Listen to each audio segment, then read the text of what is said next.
feels, following Jack, like it feels like one of those, like in 10 years' time when you see a band and you're like, we saw him when he was in Whelan's. Like, my name's Diarmuid. I run an equestrian data startup. We still play with this all the time. How do we describe it? But we take performance results from around the world and we turn it into insight. So very like Opta or Stat Sports or any of those guys. We work with, so at the Tokyo Olympics a couple of years ago, I selected, or I was involved in the selection, let's say, of 9 of the 16 teams. We work, and for that, we work for a number of years, but we work with the global governing body of the sport. We run a lot of media, so we work on how records of the sport are set. We have a risk rating, which governs entry to the sport at every international level in every country in the world. And I suppose what makes this story interesting is I've never sat on a horse. I have no real interest in it. That's the interesting thing when we talk about passion. Still annoying since you were 14.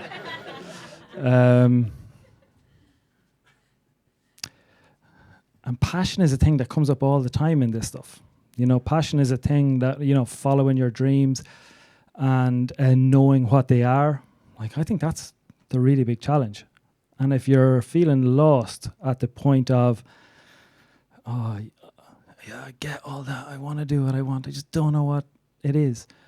I ended up, and I'm having a brilliant time at the moment, but I don't really love horses. And I don't know that much about them, but I've built an amazing team, and they do.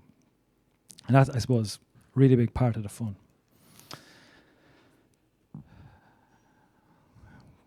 At the very start of the night, when you started doing your kind of lead into it all, I was like, all right, go easy. You're giving away all of my piece. But the conveyor belts are really, the conveyor belt we all talk about a lot. I think it's a really big thing. And why I love the Yellowwood concept, why I think you're really onto something, is because I think the way the educational system is currently set up is this is real. You do, at that age in particular, you don't stop to think that much. And there isn't that many places that facilitate you stopping to think that much. I was in school actually with David as well. And equally, he was a few years younger than me, but like I was a messer and a fair bit in school. But the thing that I remember was on the last day of school getting the business medal. So when he said that, I was like, Jesus, maybe they did know. Maybe they didn't know. I went on into Trinity. That's where I met some of my closest friends and also my business partner. Like Sarah, I went into law, corporate law. You talked about it, like these kind of hoovering up of talent as you're coming out of university.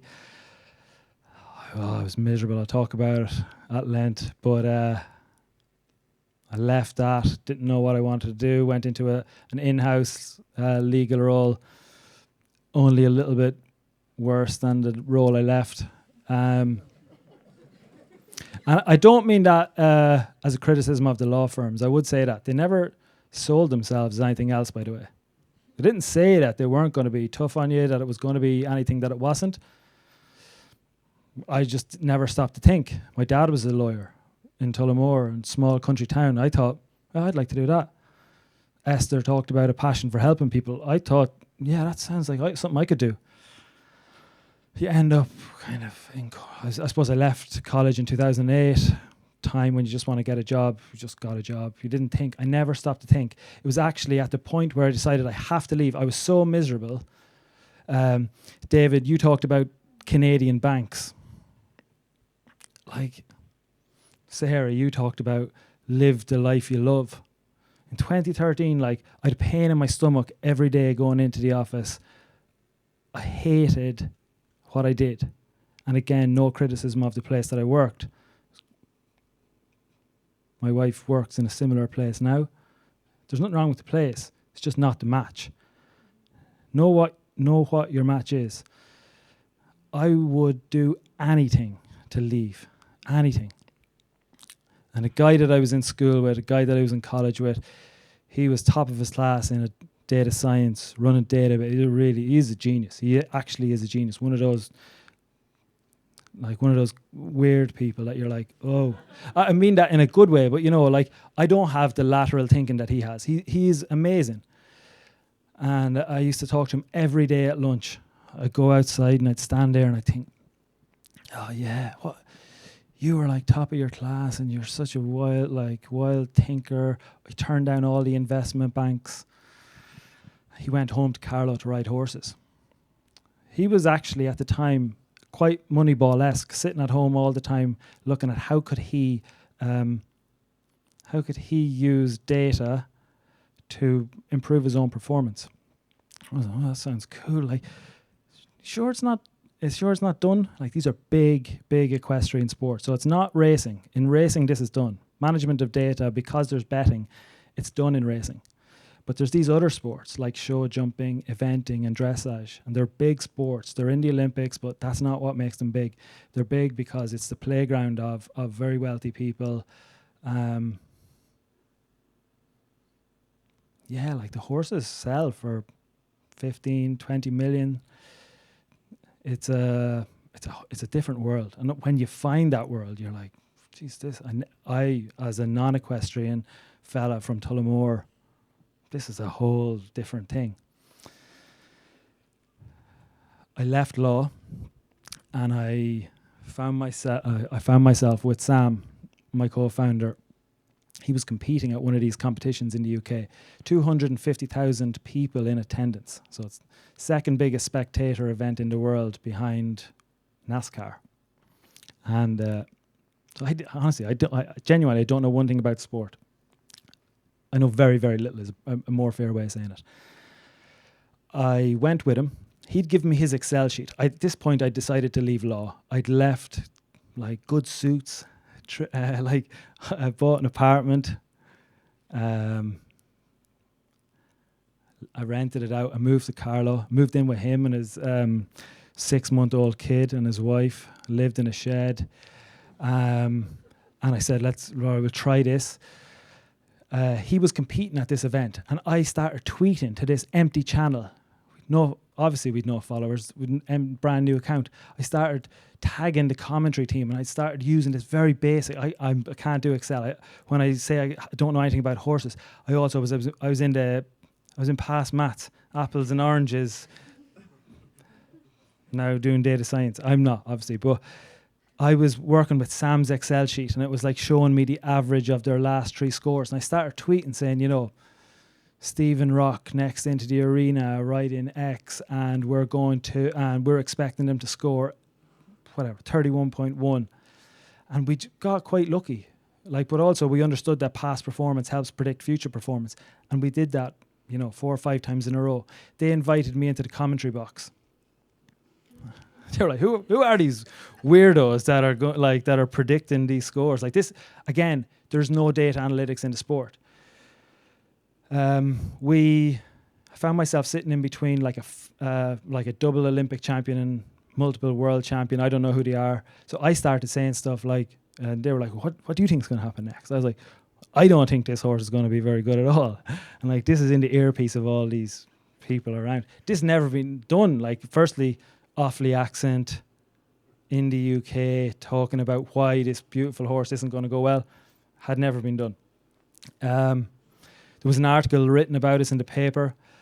A month later, we were paid to do a show in Ireland. Would you do the commentary for this show? Absolutely. I spoke for 4 days doing the commentary at a big show in Kildare. 4 days of doing that, the British Olympic team said to us, would you come and advise us for the Olympics in 2016? And that was us. Revenue generating, first contract, first month in business, just the 2 of us. That's Sam. That's the sport eventing. We were up and running. So that like 2015 to 2019, I'm in a commentary box. We're advising Olympic teams. Well, it's wild enough part of the journey. Like because I don't imagine my ma at this point, like where she's like, "What? He left law. Yeah. What's he doing? Horses." That's it. Like that's what was happening. Like it was awkward. But I felt alive. Like I did feel alive. But I think the key is I also felt alive even though I don't know anything about what I'm doing. And I think that's really important because I think it's pressure on people to have a passion. I still don't really have the passion for the horses, but I love what I do. I love the pieces of the journey. I suppose the big breakthrough was we got used to advising the Olympic teams Moneyball. We introduced the Moneyball concept, how to win. We worked with 9 of the teams by 2021, by the Tokyo Olympics 2021. What our big global breakthrough was it that if you can predict high performance, and this was kind of by accident, that first contract that we signed was an exclusive deal, so we couldn't sell any more contracts, which was great at the time to get the first deal in. But when we came home to a shed, we were winning awards and stuff at the time, but it was kind of funny, like putting the award on the ground and then also like putting your mattress on the ground beside it and being like, oh, dead again. Like it was funny, lonely, like bare enough life. And so basic. And that's okay. But we were able to do the Moneyball thing, predict winners. What we realized by accident was, what about if we looked at the other end of the list? Because if we can predict winners, then maybe we can predict like the people that aren't doing that well. So if we can predict people that aren't doing well, what do we do with that? So we turned that into a risk rating. And we decided that actually, because this is a sport, you can see from those images, this sport that people die in, and from a horse welfare and an animal welfare point of view, you got to be able to protect the horse, and from a social license point of view, you got to be able to protect the horse. So what we were able to do was to show that actually we introduced a rating, first in Ireland and then around the world, that if you were competing at a level that was above what your recent performance suggested you were capable of, that you'd be advised to step down. We had a really big impact in Ireland in the first year, and beyond that then it was introduced firstly in Britain, then America, then Australia, and then it was introduced by the global governing body. So you now can't enter an event anywhere in the world without that rating saying you're actually capable of doing it. That period was brilliant. 2015 to 2019. What comes next is COVID. That's obviously hard from a sporting company point of view. Everything closes. But that was great. We traveled around the world. We met so many people. We grew the company. Great time, and funny. Again, it is funny. I was picking all the teams. I still think it's funny. I was picking all the teams. That's the USP, because I had the numbers. I was able to join in the conversation with Olympic champions who are sitting there beside me, and I can't sit in a horse. I don't know one thing about what they're doing, but I'm still able to be like, yeah, but your result, there was not good. Not good. This was obviously a blow for everyone. Weird time. I suppose I included this because I think you have to be ready in this game to adapt and change. We had a really good journey at that point. Really easy, linear, everything going for us journey, and then sport stops. All sport. And you're like, all of our stuff is dependent on this. All of our contract, everything we've built to this point is dependent on it. And we were just about to launch this fantasy app, which had been backed by SAP, big brand client breakthrough, and then they were like, "What are you going to do now? There's nothing to do." So we turned our app into a fantasy app. Now there's no live sport to play it with, so we made up the live sport with our own simulations, and we asked all the commentators who were originally there to join on live streams. Weird, obviously, COVID time where people agreed to this kind of weird online stuff. So everybody would join the live stream, and we would commentate on a simulated event that we made up. We made up the scores for it based on our predictions and our rankings and everything. And we got real commentators to commentate on it. And all of the events around the world who were reliant on brand revenue kept their brand revenue. Events got on board with it. We had like 40,000 people watching one event. Weird time. So that was another breakthrough because now in this weird time, we started getting featured around the world. We won a global innovation award from SAP, and like we were there with like the big companies of the world. And then there was like, and Equiratings are here as well. And like it's me and Sam. Funny time. We've grown the company. The other thing that we had to do was we had 4 or 5 people that were with us going into COVID, and we had dominated. We were a big fish in a really small pond. We dominated. The storytelling, the record-breaking story pieces. We'd made ourselves part of multiple stories. We had all the Olympic teams, and we were still afraid to go after the really big sport, which was show jumping. It was sitting like right next door. We were in eventing. It's the niche sport. And like it's great because Sam was there. He started there. What a nice little family story we have. In COVID, the only way we could keep our team and we'd nothing else to do was we said, go and conquer show jumping.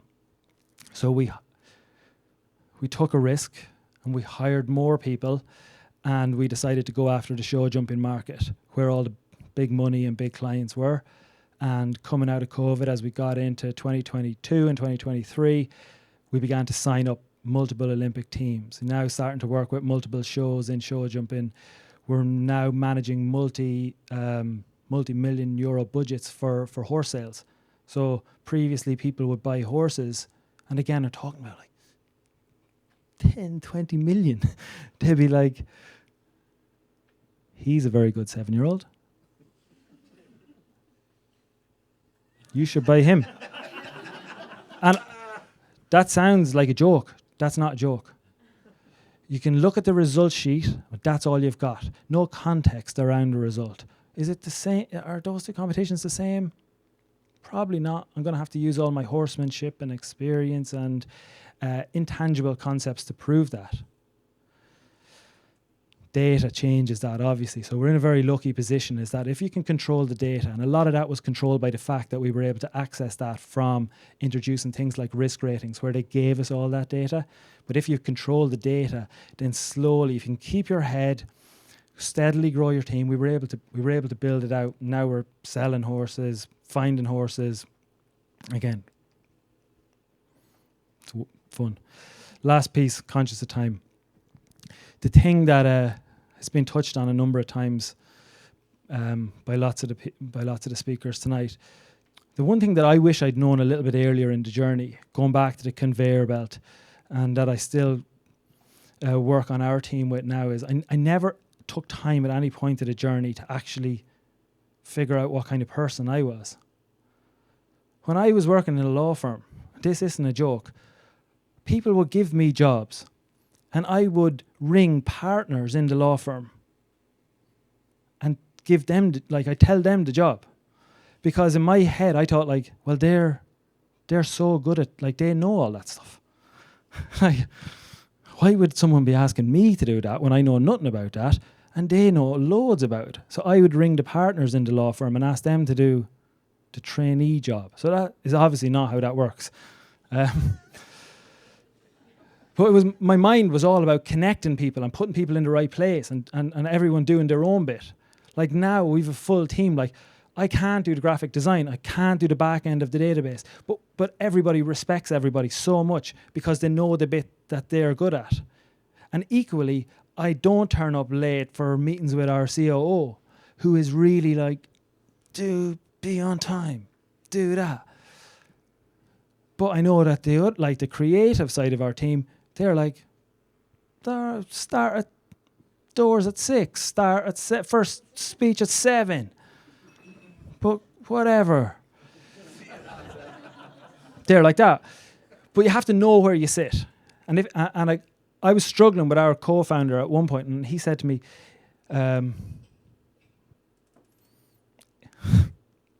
he said to me, if you have the smartest fish in the sea, don't make him climb a tree. Which was, stop making me reply to emails or fill out my Asana or reply on Slack. I'm the innovator. I'm the creative one. Let me be over there. And while that might sound like a joke, that was one of the best things that ever happened to us. Understanding where he is and what was amazing about him. And if you can do that, I don't think people do that for themselves. Do like a Myers-Briggs. I mean, that's the oldest and the most basic, and like 5 minutes online and you'll find one. But when all of our team did the personality tests and how to communicate with each other, our business changed again. So get to know yourself. I know it's come up a few times, but I think that was an amazing singular part of what changed us. Thanks, everyone.